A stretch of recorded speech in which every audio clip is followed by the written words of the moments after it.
Thank you so much. I think we are all already in gratitude for the Ota family today, for Haruka and Yuki and your mother, Akané, who's one of our soloists, and we have other musical guests. We are so blessed that you decided to join us on this Father's Day, and Mark is going to say some words later about some of the pieces that they've chosen and why, too.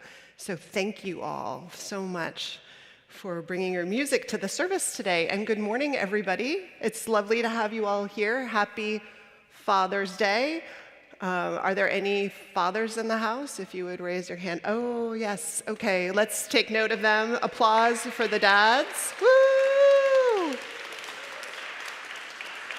Don't make them get their own coffee at coffee hour. We'll treat them in all the ways that we can. We're so grateful for all of you. And grateful for all of you here. Everybody in this room has someone who fathered them into the world, and for that, for those people, I will say a collective word of gratitude, because you are all beautiful, lovely human beings, and we're lucky to have you in this world. So the meta fathers that surround us in this moment, we are grateful to.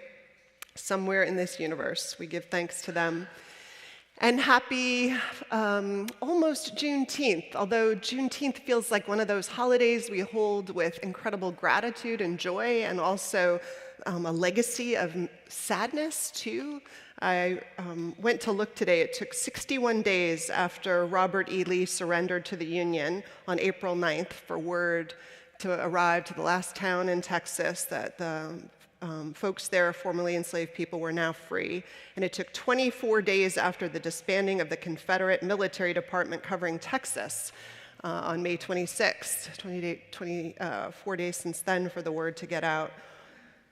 So the heaviness of just what it meant, pieces of it, for legacy of slavery to, as it still is, becoming a legacy of liberation, surrounds us.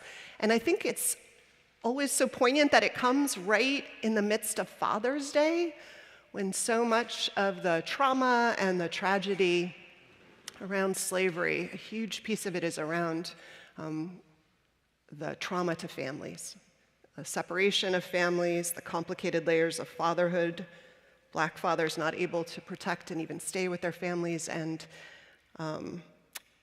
fathers who were non-consensual partners to their enslaved mothers, enslaved children's mothers. So we hold all of that in our hearts today, and so much more.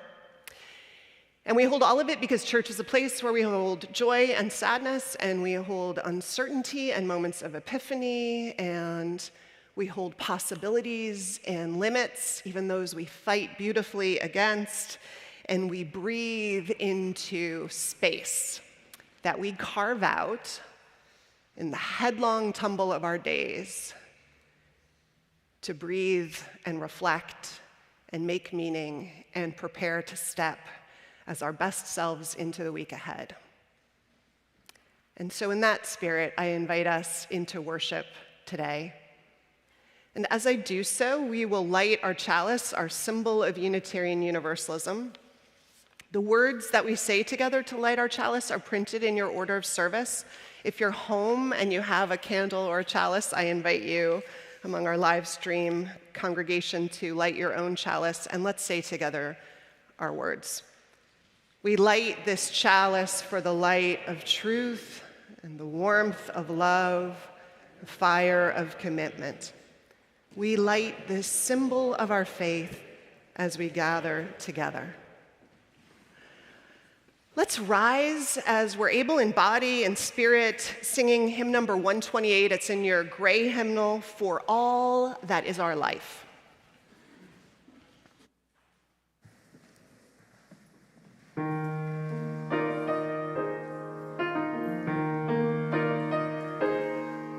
For all that is our life, we sing our thanks and praise. For all life is our gift, which we are called to use to build the common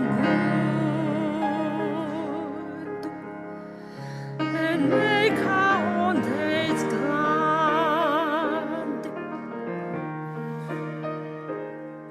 For needs each other serve, for for services we give, for work and its rewards, for hours of rest and love, we come with praise and thanks. For all that is alive,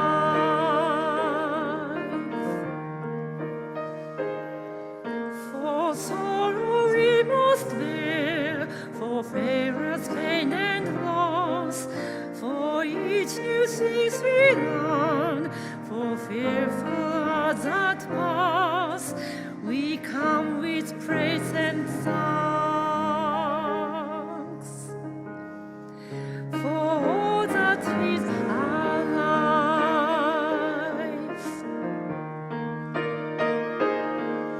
for all that is alive, we sing our thanks and praise. For all life is a gift which we are called to use to build the common good and make our old days glad.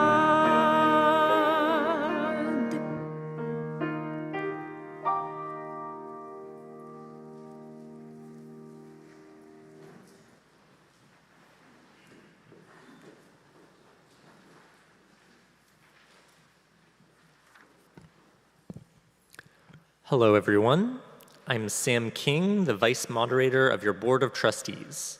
And if this is your first time joining us in person or watching, thank you for joining us.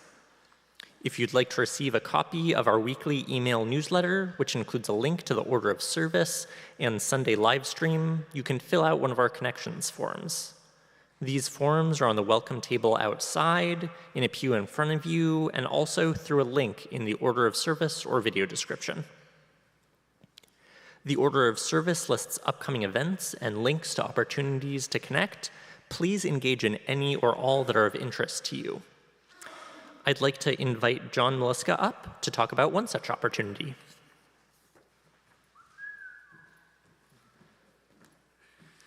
Thank you so much, Sam. Good morning. My name is John Miliska, and I'm a member of the Human Rights Working Group.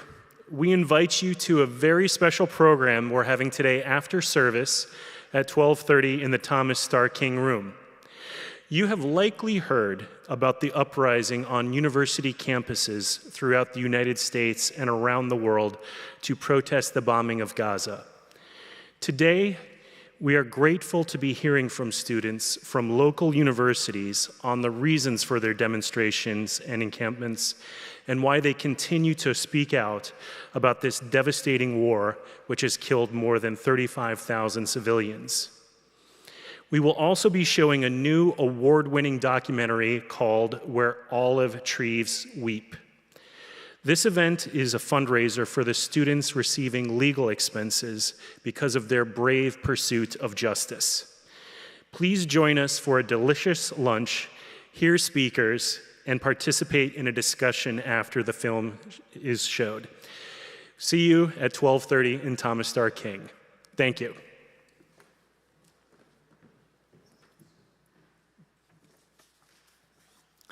Thank you for that important event. I also wanted to ask everyone to help update our database. Please fill out the short survey about your demographics and emergency contact information. Collecting this data will help us make our community as inclusive as possible. You can find a link to this survey in the order of service, in the flame, or pick up a hard copy in the foyer after the service. That's all I wanted to bring to your attention. Now let's take a few moments to greet one another.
Right.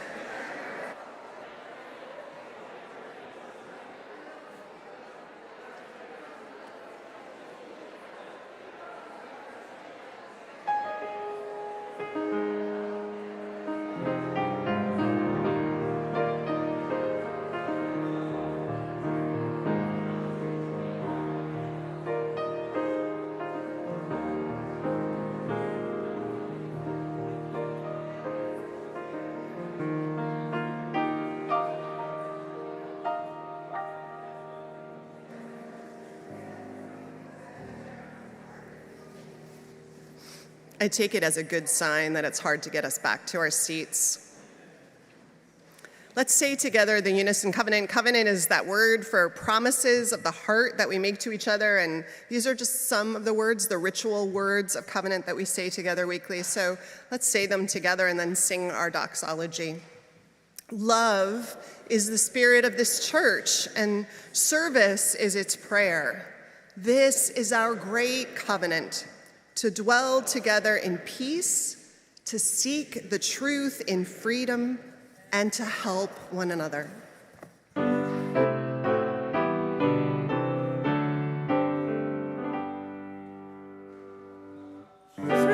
all that dwell below the skies, let songs of hope and faith arise.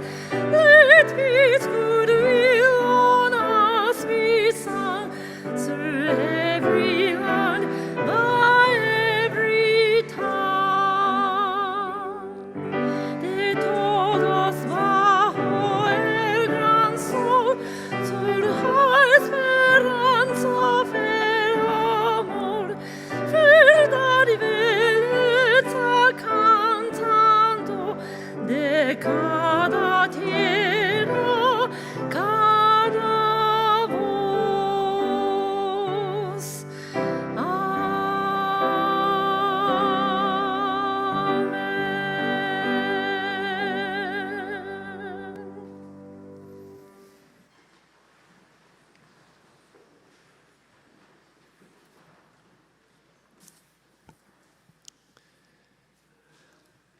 I always thought my dad was a morning person.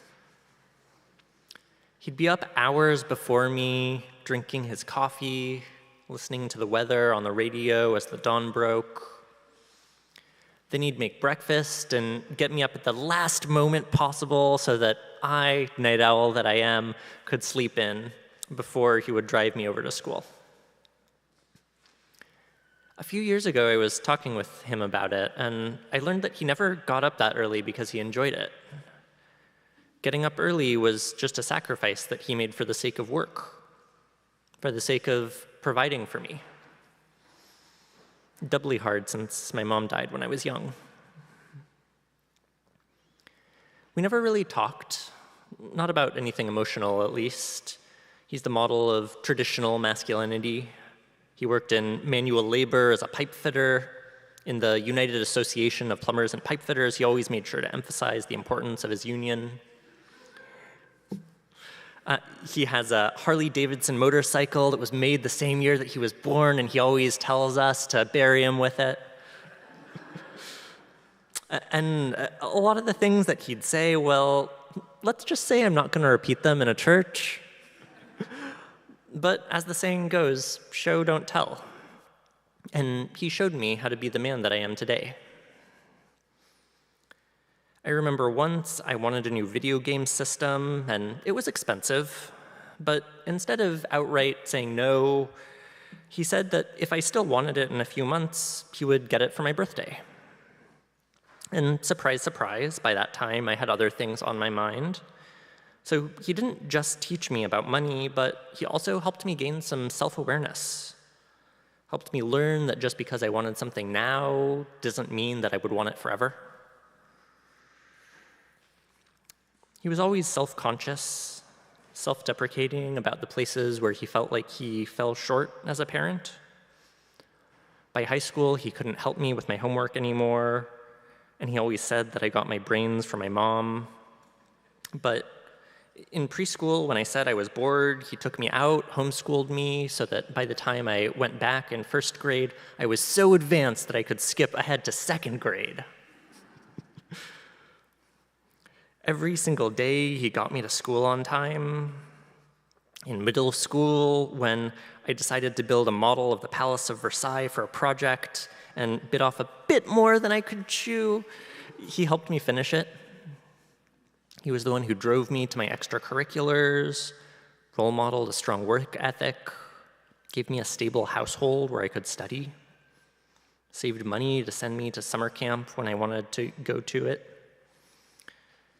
And even though he was there every step of the way supporting me, he always made me feel like I was self-sufficient and independent, able to succeed on my own. My whole life, he did every single thing he could to make sure that I did as well as I could academically. And when I was in college, anytime we ran into somebody who talked down to him because he never got a 4-year degree himself, he'd be quick to mention how well I was doing at Stanford, which was his way of saying how proud he was of me. A lot of the time when we talk about masculinity, particularly traditional notions of masculinity like my dad embodied, it's talking about the problems of toxic masculinity. But for me, it was never toxic. It was sacrifice and duty, organized labor, budgets and discipline, self-awareness, independence, humility, pride in family, stability and reliability. He taught me all of that just by being himself. Thanks, Dad.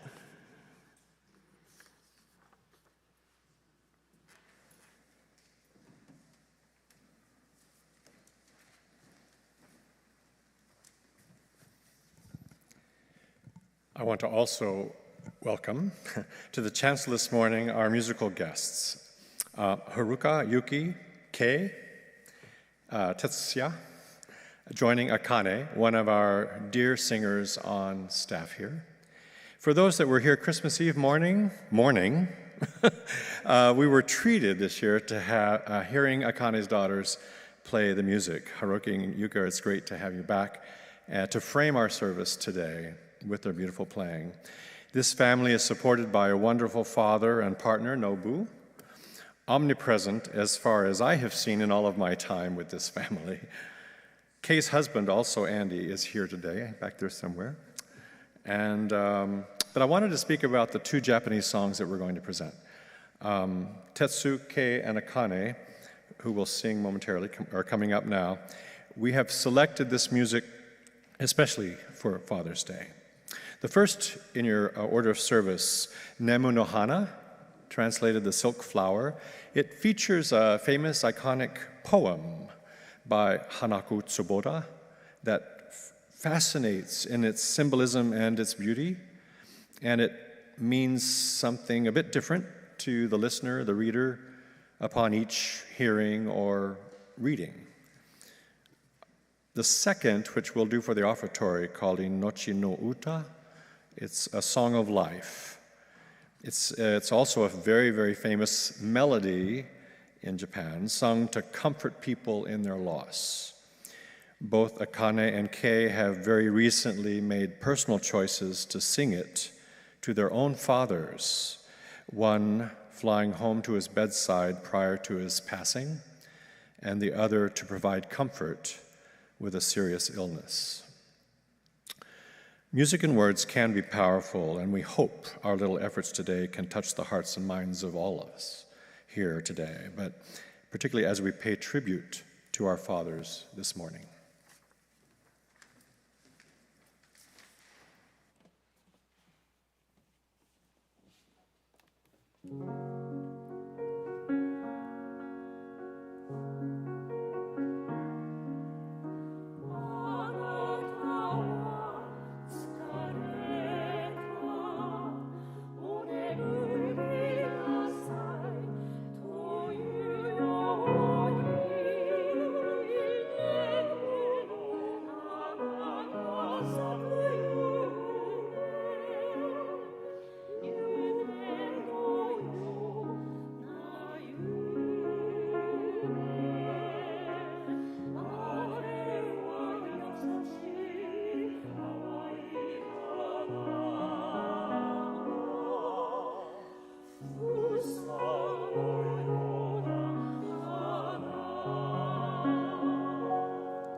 I invite us to take a deep breath and settle ourselves into the pew or our seats at home.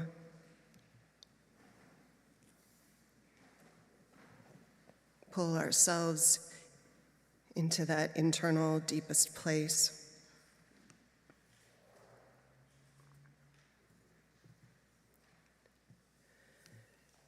Spirit of life and love on this gorgeous late spring morning on the cusp of summer, another day in paradise on this Father's Day. We call out this morning to all fathers, biological and non-biological, chosen and granted to us by fate, fathers present and sometimes absent, all the fathers we know and name as instrumental in our lives. And we call out this morning to all who did the work of fathering us, however we would name that person and that work. People who perhaps weren't recognized as our dads, our single moms, or household maid of mothers, our uncles, our neighbors, mentors and coaches, whoever found us and however we found them, we call them into our hearts and minds today.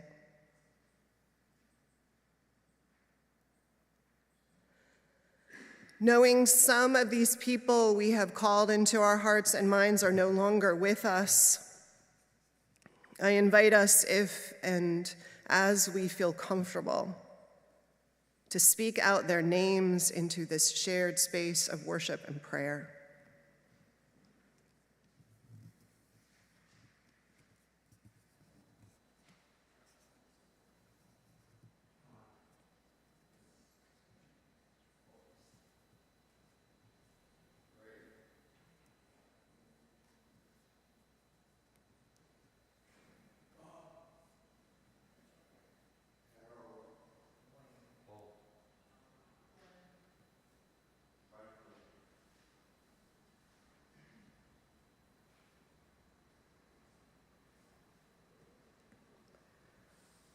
For those on our hearts and on our minds this morning, those who have fathered us, who we hold with great gratitude and affection, who are on this earth but not with us in person this morning, I offer us a moment to call out their names into this shared space and time. Richard.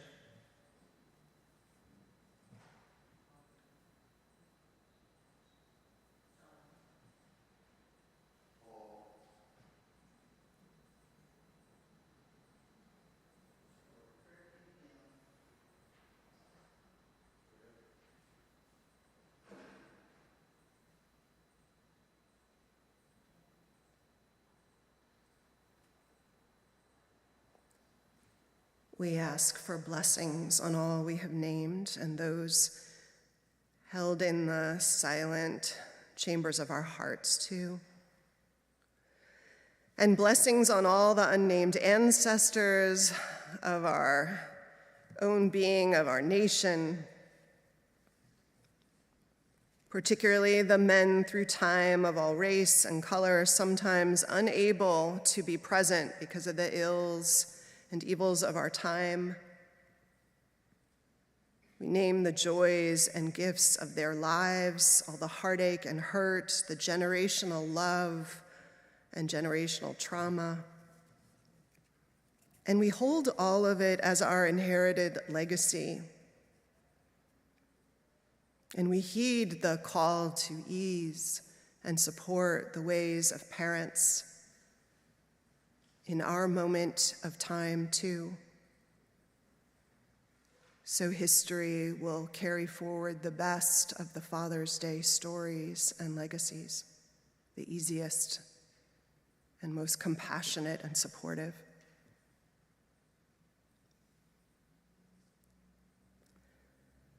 Let us breathe for a moment into the rich and layered legacy of our lives and our world.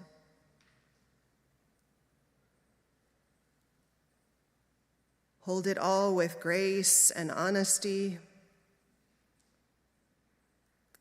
Invite healing and the full heart of gratitude for all we have to give thanks for, the lineage unbroken through time of people who ultimately bring us into being. So many fathers among them.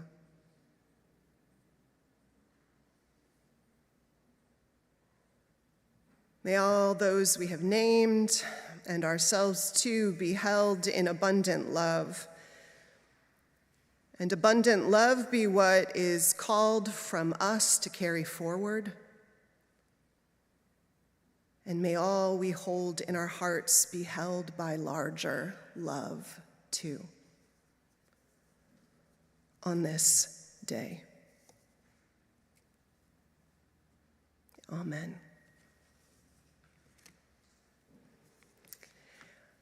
Our offering this morning will benefit friends outside. You can read a little bit about it in your order of service. It's an organization that supports families, particularly whose fathers are coming out of incarceration or the family is struggling with a parent who is incarcerated.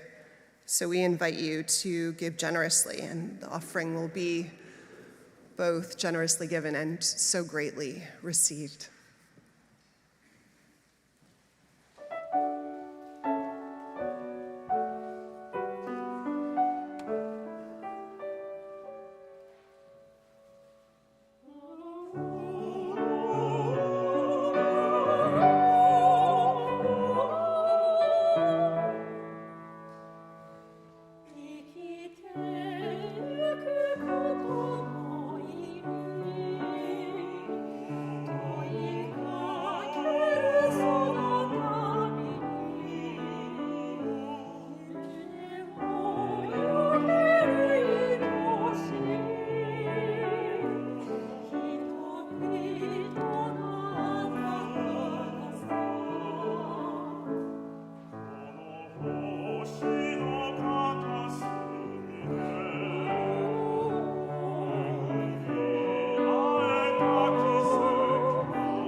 To be sure, norms of parenting have changed wildly in just 2 generations.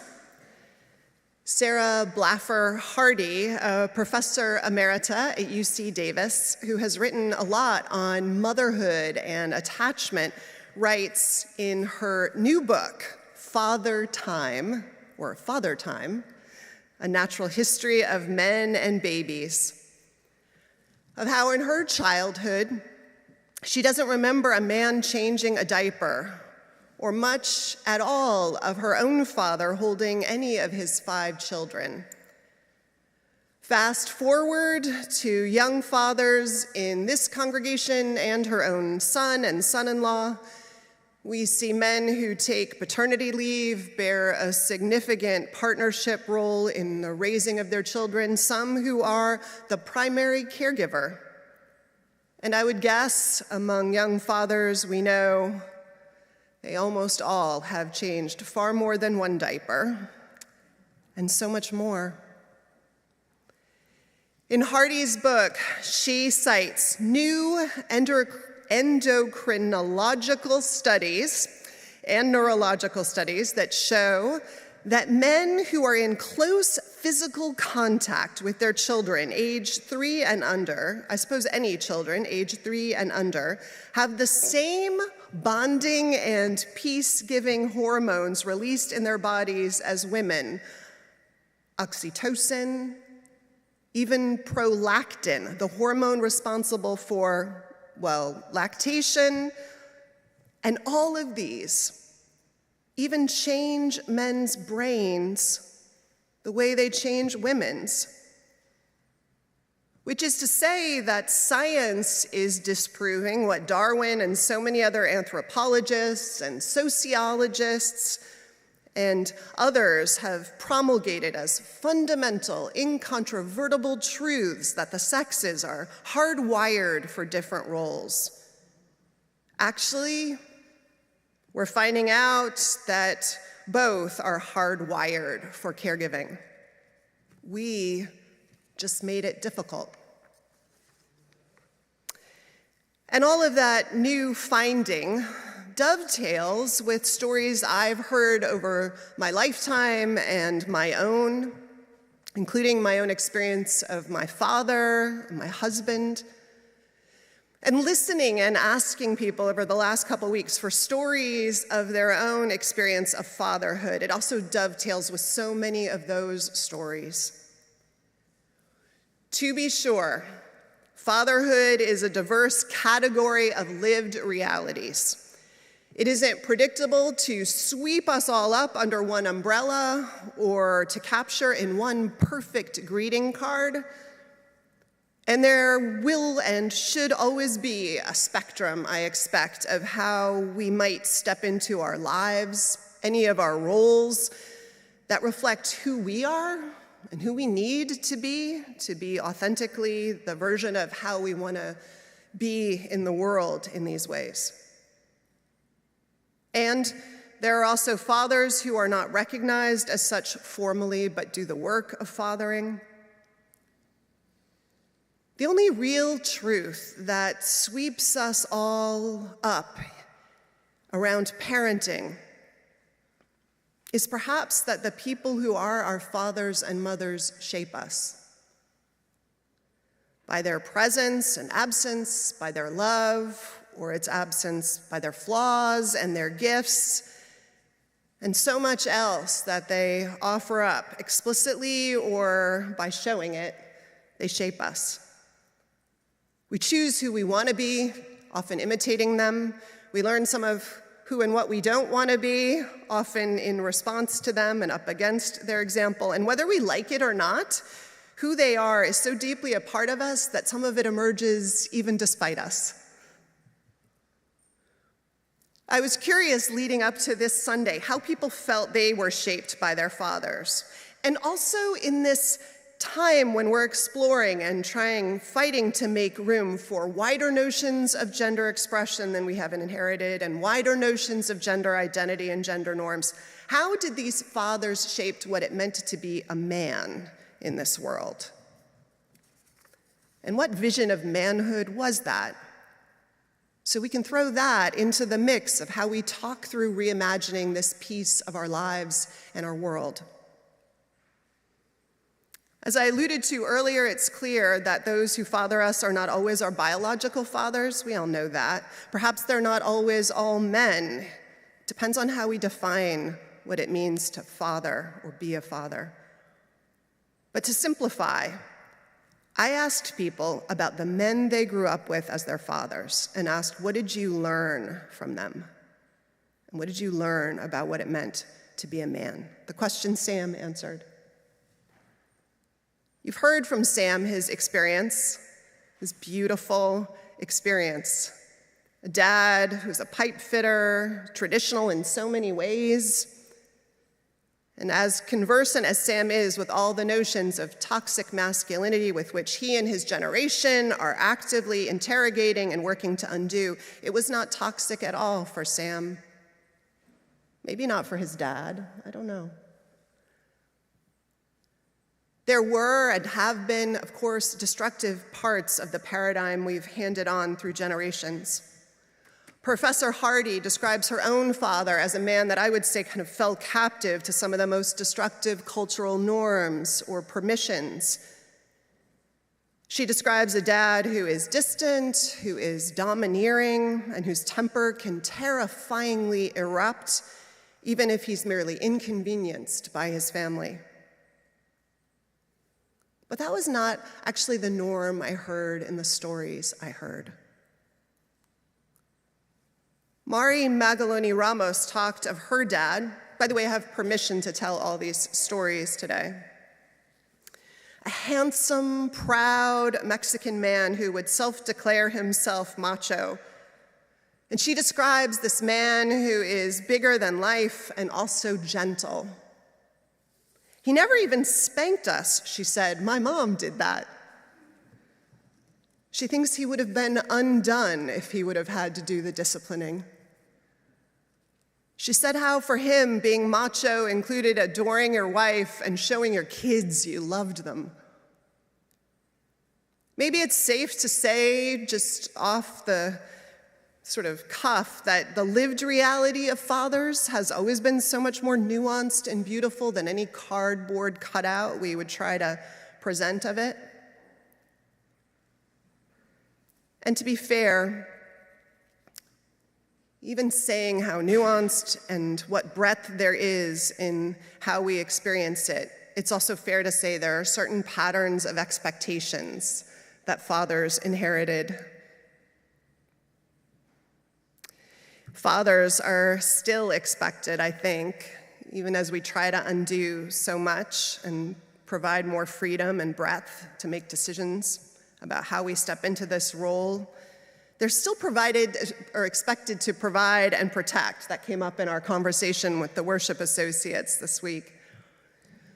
In fact, in 2018, when the American Psychological Association issued new guidelines for masculinity, well, I'll have to go look these up because I'm very curious.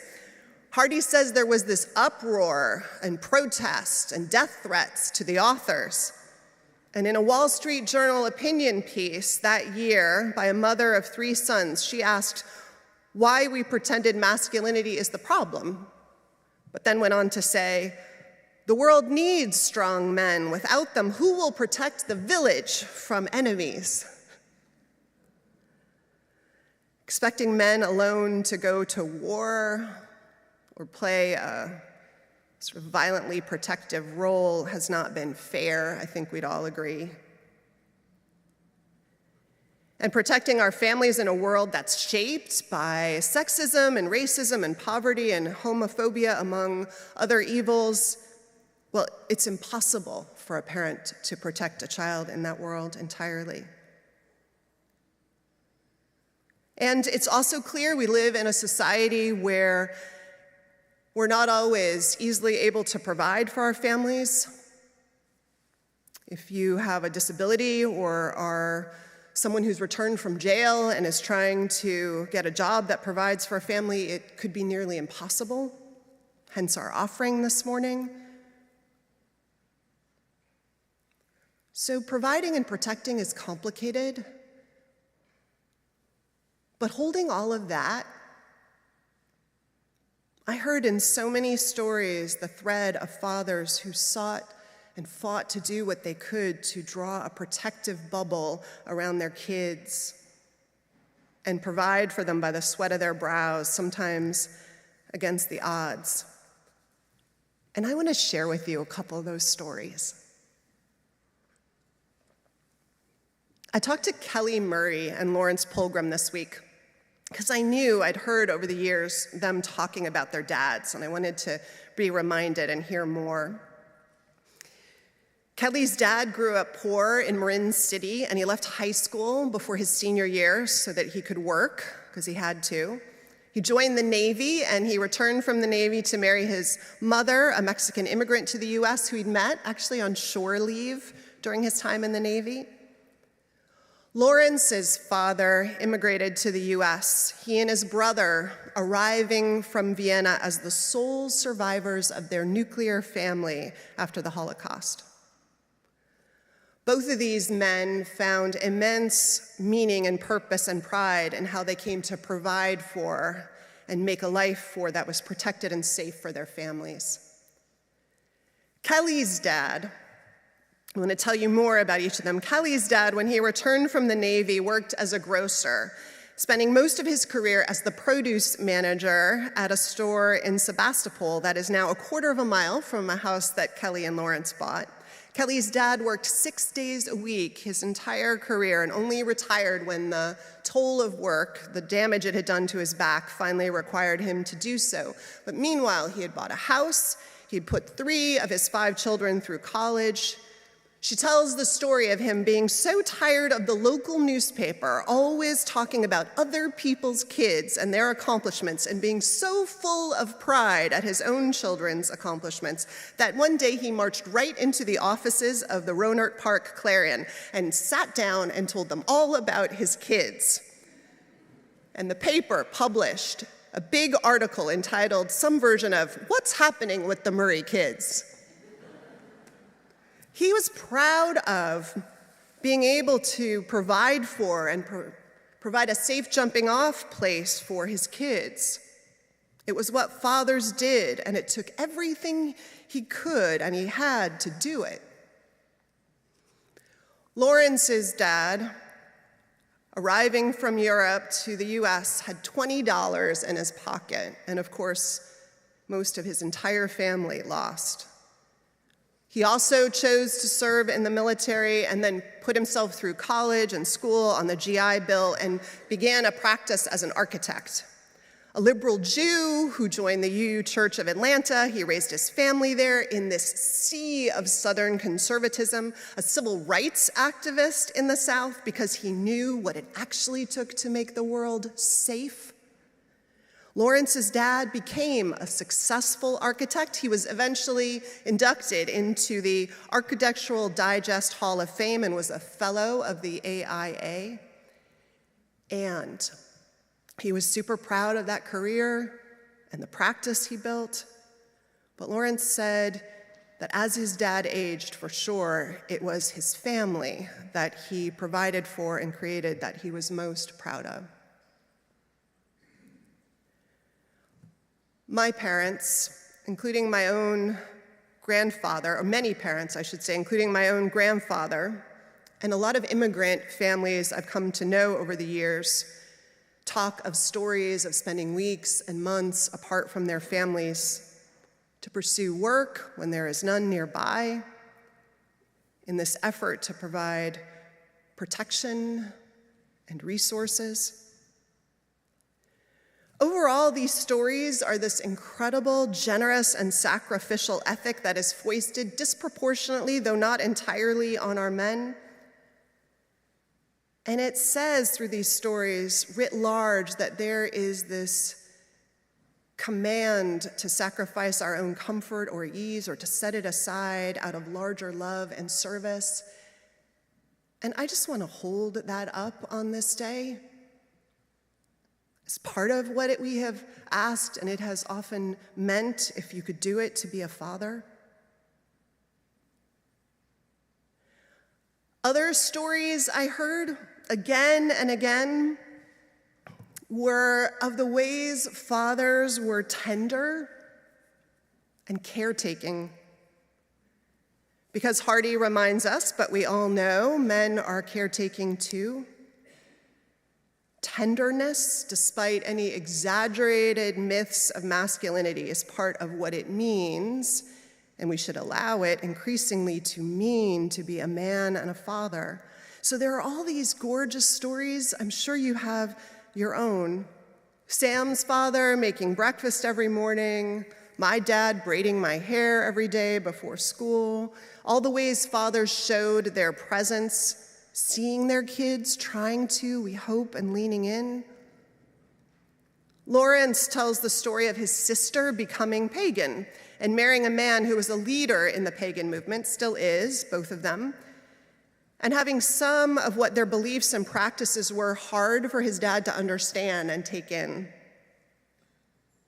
But he comes around, Lawrence said. He sees the sincerity of his daughter's beliefs and her love for her fiancé, and eventually he offers to host the wedding in his backyard, complete with a cauldron and very unfamiliar rituals and garb, which just made me think of how fatherhood is about seeing your kids for who they are, ideally, and working to see them, even if it's hard for you.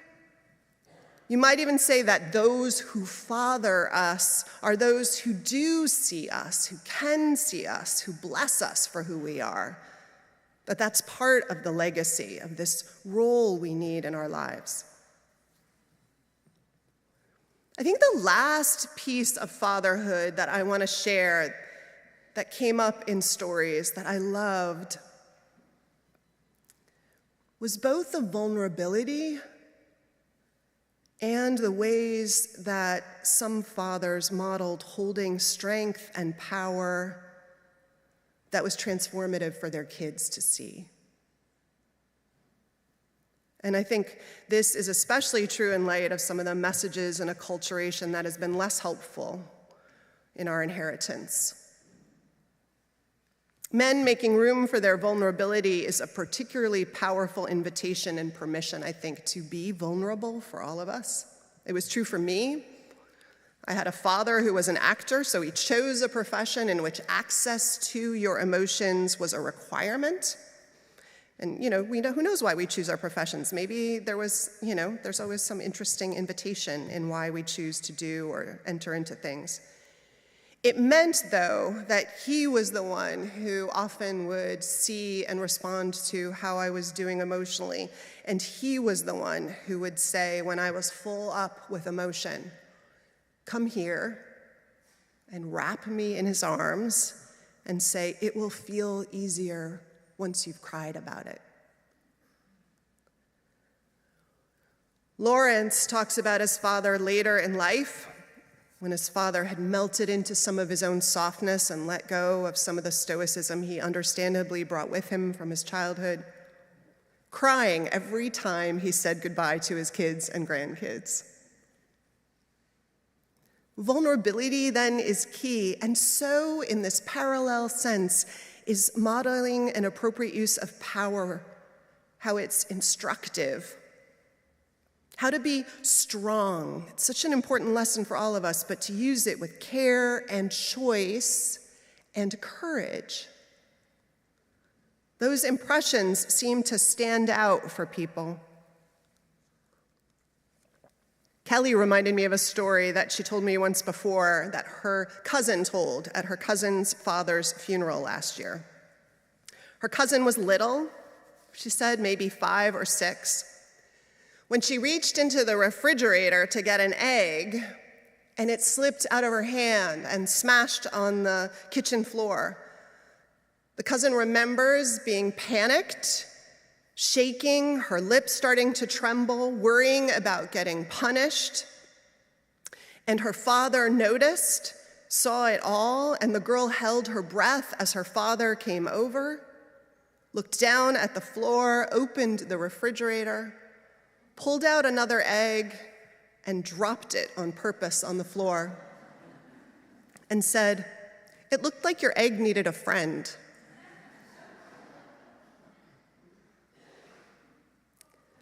Lawrence remembers a boys' choir performance, a very high Atlanta society moment held in the Symphony Hall downtown, and how the spotlights were so strong that night that one boy, then the next, then a third fell off the risers, fainting from heat and nervousness, and how no one did anything, but his dad stood up in the Symphony Hall in the middle of the concert and yelled out, "Stop the concert! These are boys!"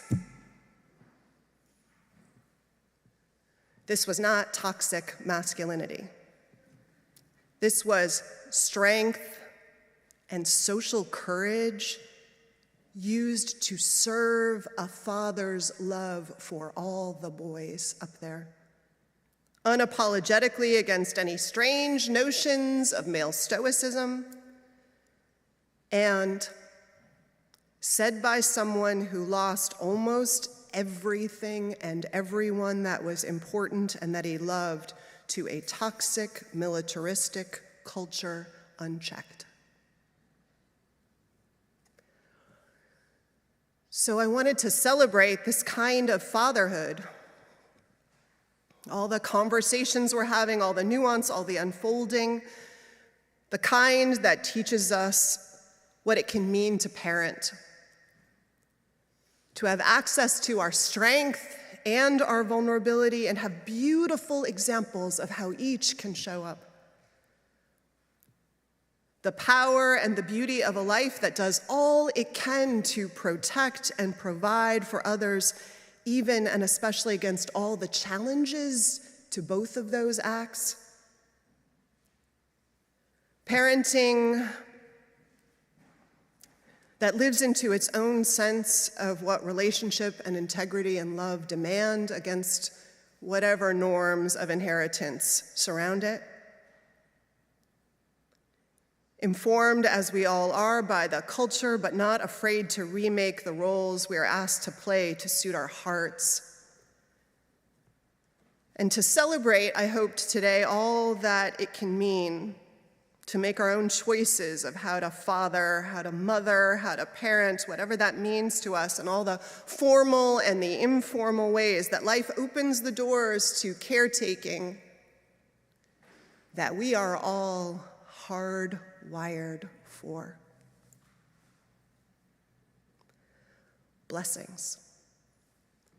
Blessings especially to the fathers and those who father without formal recognition here and around the world.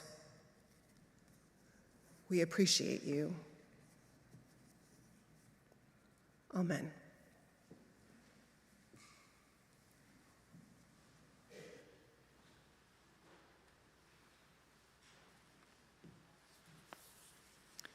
Now please rise and body your spirit and join me in singing hymn number 348 in your gray hymnal, Guide My Feet.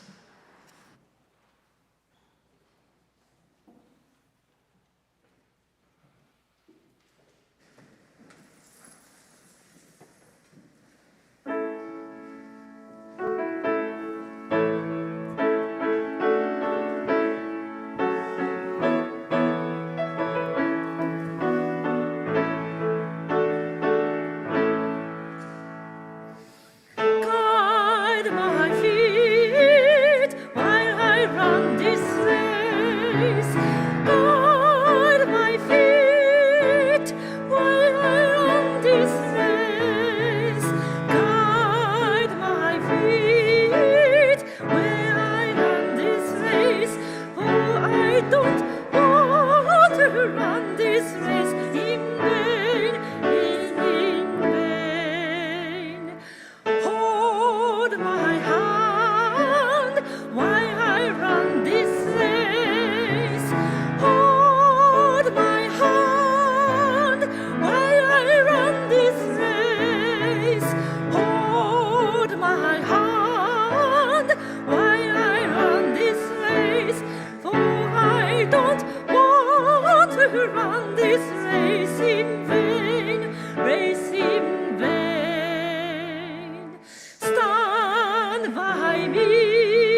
touch my heart while I run this race.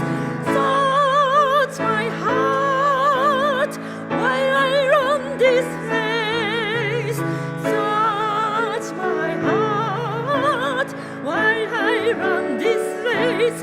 For I don't want to run this race in vain, race in vain.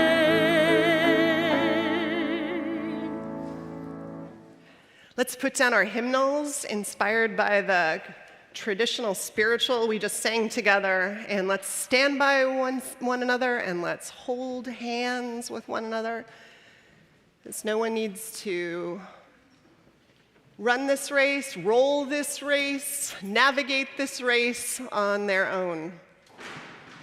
And in that spirit, let's close our worship before we head out into the world. And so in our comings and our goings, may the light of love shine upon us. Out from within us, be gracious unto us, and grant us peace. For this is the day we are given. Let us rejoice and be glad in it. Amen.